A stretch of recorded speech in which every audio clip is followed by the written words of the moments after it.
situation sur place, mais on ne peut pas exactement rien dire, mais ñi xamante ni ñoom ñoo jege Ousmane Sonko lu ñu waxoon ne dañuy ñëw saa bu ñu ñëwee rek du ñu am accès xamante ni moom mooy salle bi parce que Ousmane Sonko est en situation, son état de santé est un peu critique bu ñu sukkandikoo si wax ñi xamante ni ñoom ñooy ay ñoom El Malick. Guy Marius Sagna maintenant bi nag moom dafa doon génn bu mu doon génn si buntu bi si clinique bi nag dafa doon soox, mais ki ko accompagné woon mooy Gérard Koita nekk coordinateur FRAPP France Dégage, moom daf ñoo xamal ni Guy Marius Sagna heure boobu noonu mënu loon wax, il fallait que ñu yóbbu ko foo xamante ni moom mooy peut-être day dem di reposer wu. démb Guy Marius Sagna nag moom moo la mu si kii di Ousmane Sonko mu ne du nangu policiers yi yóbbu ko, après finalement bu ñu leen purgé loo xamante ni moom mooy gaz boobu leen si biir oto bi nañu Ousmane kii bi jox ma micro bi waa jox ma sa micro yéen da ngeen a pousse cadre fa ngeen a pousse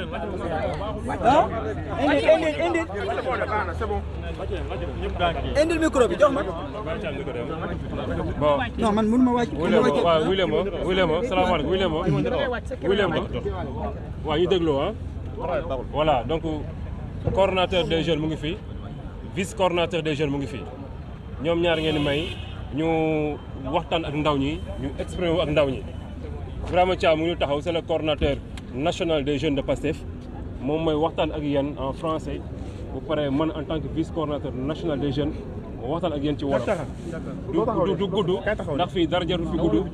waaw man fii du gudd ndax lu dara jarul fee gudd léppay gaaw vite fait. ñu déglu Ibrahima Thiam suñu paree ma doog a ñëw incha allah. acca defal ni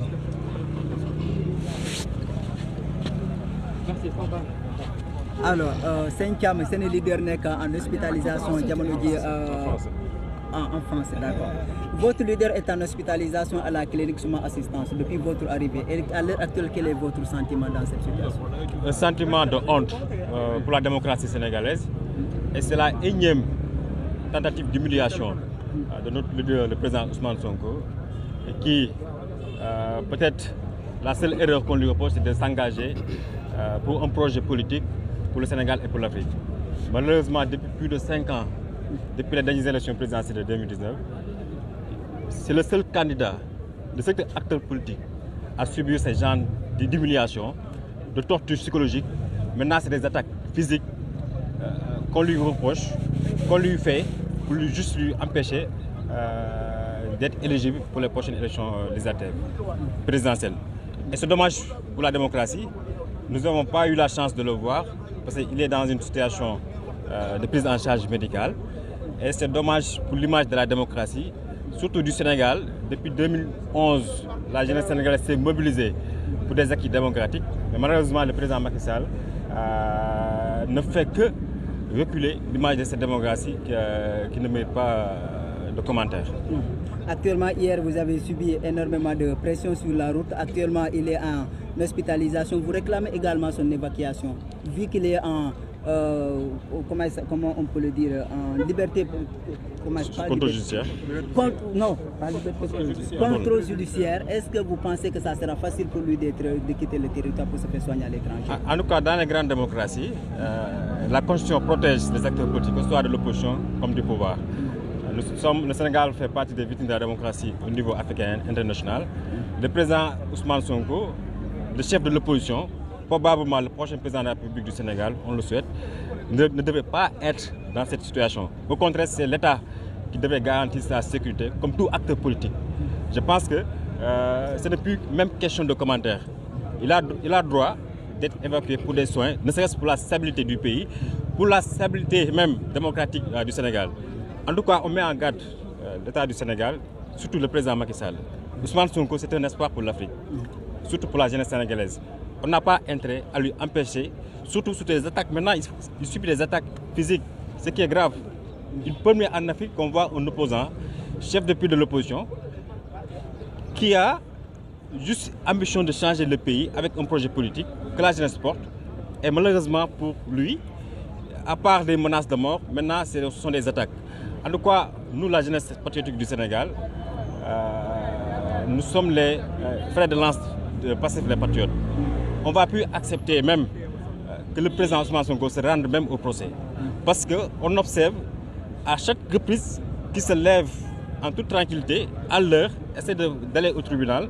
il subit des attaques même physiques, et ce qui est extrêmement grave.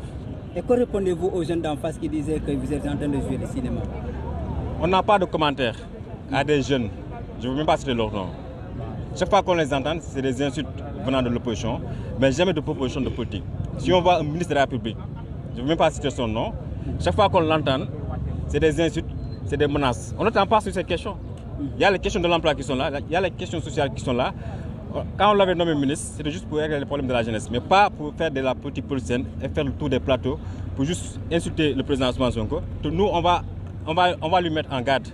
On ne va plus accepter ces menaces en tant que ministre de la République envers notre leader.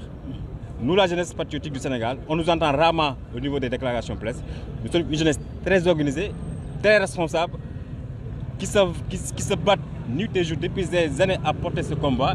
Et nous sommes à un moment où nous devons être plus mobilisés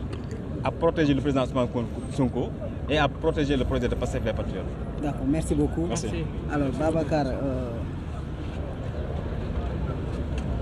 Alors, Babacar tey da nga ñëw fa xamante ni moom mooy clinique suma assistance fa xamante ni Ousmane Sonko mu ngi en hospitalisation en tant que jeunesse du parti Pastef lan mooy tey seen état d'âme seen sentiment. Bon, salaamaaleykum ñu ziar leen bu baax a baax remercier leen ci teewaay bi ni nga ko waxee man maay Babacar Ndiaye nekk le vice coordinateur national des jeunes de Pastef. Li nga xamante ne moo xew ñëpp xam nañ ko fi ñu nekk ñëpp xam nañ ko duñ ci perdre temps dañuy profité rek ci occasion bi pour lancer 3 messages à tous les jeunes du Sénégal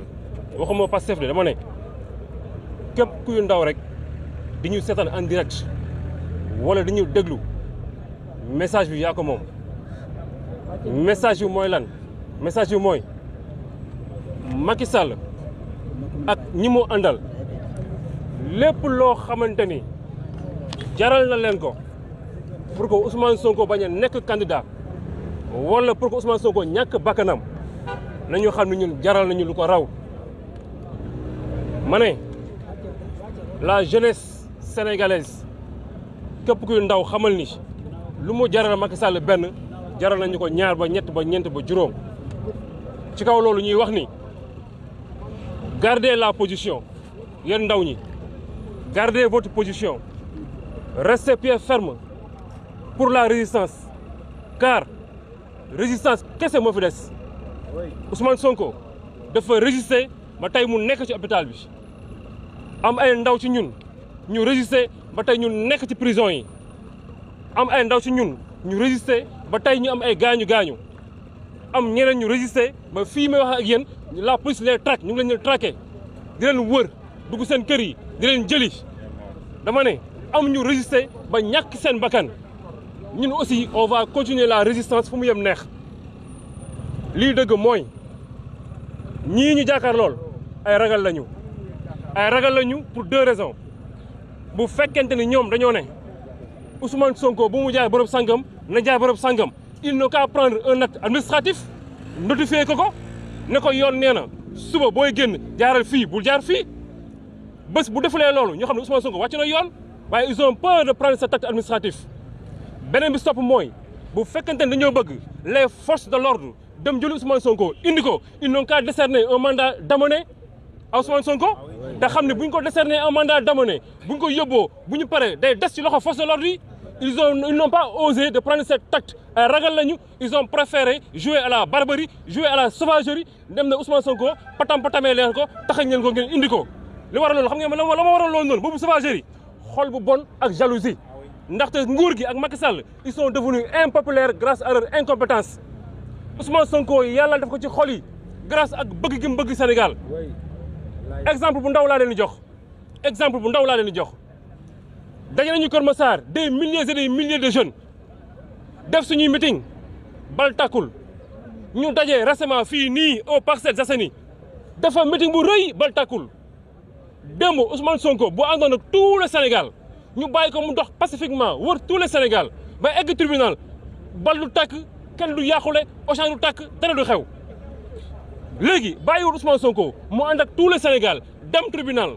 ñibbiwaat tranquillement ak empêché ko dëkk bi yëpp yëpp tàkk ban moo gënoon waaye dafa fekk ni bu ñu nee trouble ordre public à chaque fois rek ñoom waa nguur gi ñoom ñooy troubler ordre public bi démb Ousmane Sonko bu ñu ko bàyyi woon mu ànd ak ndaw ñi dox tranquillement ni mu bëgg a doxee ba tribunal dana fa dem dana ñibbiwaat te kenn du yàqule te dara du tàkk te kenn du yàqule ndaxte Ousmane Sonko yàgg naa dajale ay milliers de doomu aadama te dara du am problème on l'a vu à Keur Massar on l'a vu à Parcelles on l'a vu waaye saa su Ousmane Sonko jógee bëgg a génn ñu faagaagal ko taxaw ci kanamam créer trouble à l'ordre public bu ñu paree bëgg ko joxoñ baaraamu tuuma ne nitu violence la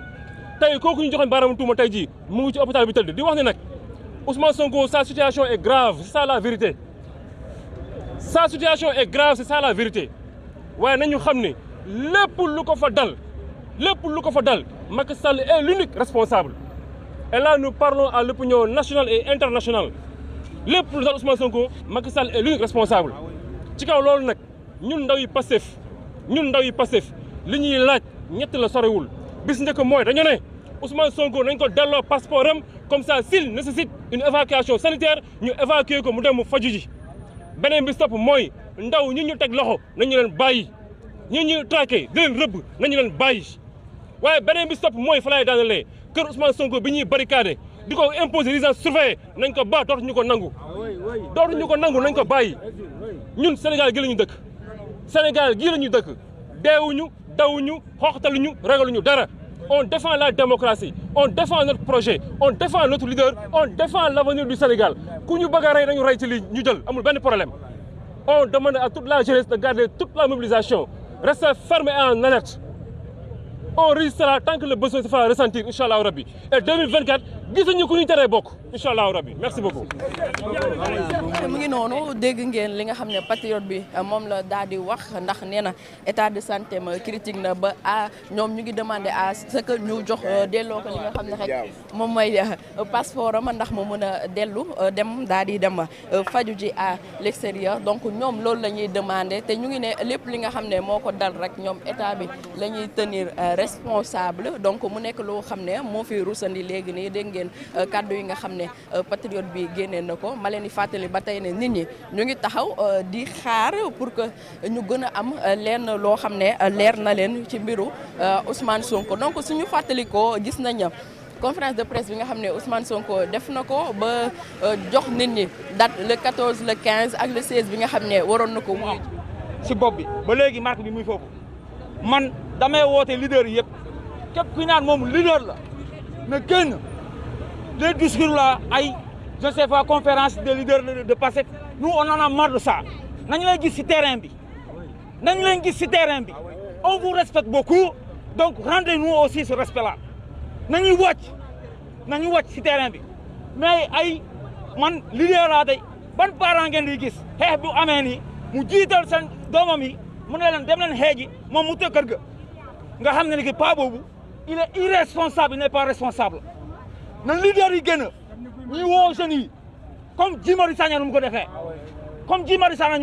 ñun loolu la ñu bëgg mais bëgguñu ay leader yoo xam ne ni dañuy toog seen gàlle ñu naan non ñu ay porteurs de voix ñu ngi nii yoo xam ne le coordonnateur national des jeunes de Pastef génn nañu ñoom ñëpp nañu génn nañu wàcc ci terrain bi sinon duñu la déglaat Pastef ñëpp ñoo muus Pastef jeune yi conscient ñoo fa nekk kenn du xootal kenn ou bien kenn important kenn déedéet ñun ñëpp ñoo yem génn leen ci terrain bi ñu xeex bi nekkatul encore Ousmane Sonko mu ngi nii tëdd fii nii koo xam ne ki muñ na xeex na ak gars yi ba gars yi ñoo ko ëpp doole Ousmane Sonko mu ngi loo xam ne moom xeex na pourquoi pas ñun ñu xeex pourquoi pas yéen ngeen xeex bëgg benn leader boo xam ne ki bokkul suñu xeex ba benn bés mu jëlaat ak micro di naan non kaw dañ cee saaga foofu laa ko ñu